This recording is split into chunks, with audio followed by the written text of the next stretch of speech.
এক বাটি সুজি আর একটি মাত্র আলু দিয়ে তৈরি করে নিন এই মুচমুচে ডোনাটসগুলো। এটা বাচ্চা থেকে বড় সকলের কিন্তু খুব ভালো লাগবে, আর এই বর্ষার দিনে বিকালে চায়ের সঙ্গে কিন্তু এটা খেতে দুর্দান্ত লাগে। তো চলুন দেখে নেওয়া যাক।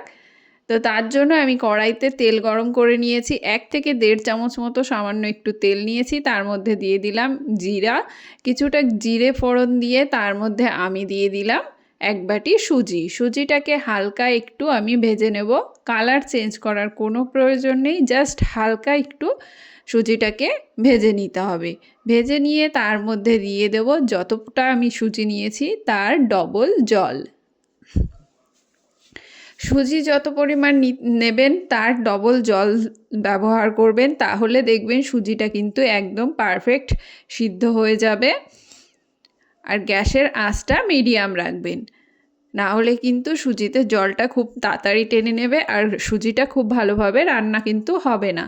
তো সুজিটা ভালো করে রান্না করে নিয়ে তার মধ্যে আমি দিয়ে দিলাম কিছুটা গোলমরিচ গুঁড়ো।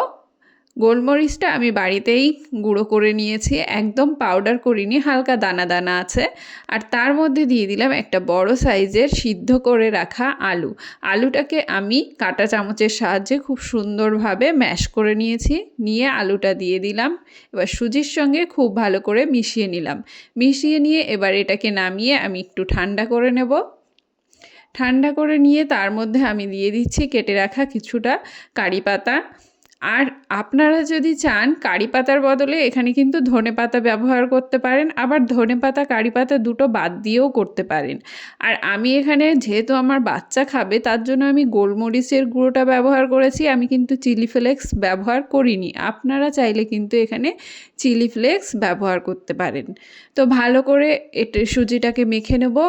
মেখে নিয়ে তার থেকে এরকম ছোট্ট ছোট্ট করে আমি ডো নিয়ে নেব একটু করে, নিয়ে হাতের তালুর সাহায্যে ভালো করে এটাকে গোল করে নিতে হবে।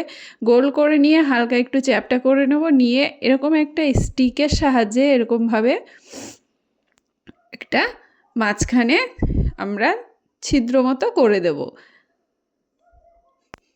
আবার আপনারা যদি চান তাহলে কিন্তু আপনারা এটা স্টিক যদি না ব্যবহার করতে চান তাহলে স্টিকের বদলে এরকম আঙুলের সাহায্যেও কিন্তু আপনারা এই শেপটা দিয়ে নিতে পারেন। এই দেখুন বন্ধুরা, এরকমভাবে। তো আপনাদের যেটা সুবিধা আপনারা সেভাবেই তৈরি করবেন, কোনো অসুবিধা নেই। আপনারা চাইলে স্টিকের সাহায্যেও শেপ দিতে পারেন, আপনারা চাইলে আঙুলের সাহায্যও দিতে পারেন, কোনো অসুবিধা নেই।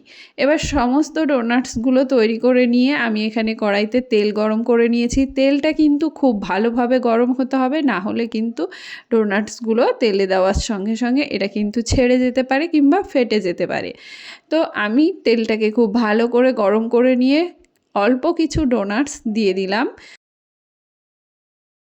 কারণ একসঙ্গে যদি আমি অনেক ডোনাটস দিয়ে দিই তাহলে কিন্তু তেলের টেম্পারেচারটা কমে যাবে আর সেই ক্ষেত্রে ডোনাটসগুলো ফেটে যাবে। তার জন্য অল্প অল্প করে ডোনাটসগুলো দেবেন, দিয়ে এটাকে লাল লাল করে ভেজে নিতে হবে। এই দেখুন, এইভাবে এটাকে উল্টে পাল্টে আমরা লাল লাল করে ভেজে নেব। এটা কিন্তু ওপর থেকে খুব ক্রিস্পি হবে আর ভেতর থেকে খুব সফট, তো খেতে কিন্তু দুর্দান্ত লাগে। তো অবশ্যই বাড়িতে একবার তৈরি করুন। এই দেখুন আমার ডোনাটসগুলো কিন্তু একদম রেডি, আমি নামিয়ে নিচ্ছি। তো আজকের রেসিপি আপনাদের কেমন লাগলো অবশ্যই কমেন্ট করে জানাবেন, আর রেসিপি ভালো লাগলে লাইক শেয়ার করে চ্যানেলটিকে সাবস্ক্রাইব করতে কিন্তু একদম ভুলবেন না। দেখা হবে আরেকটি নতুন রেসিপির সঙ্গে, ততক্ষণের জন্য সকলে ভালো থাকবেন, সুস্থ থাকবেন, টাটা।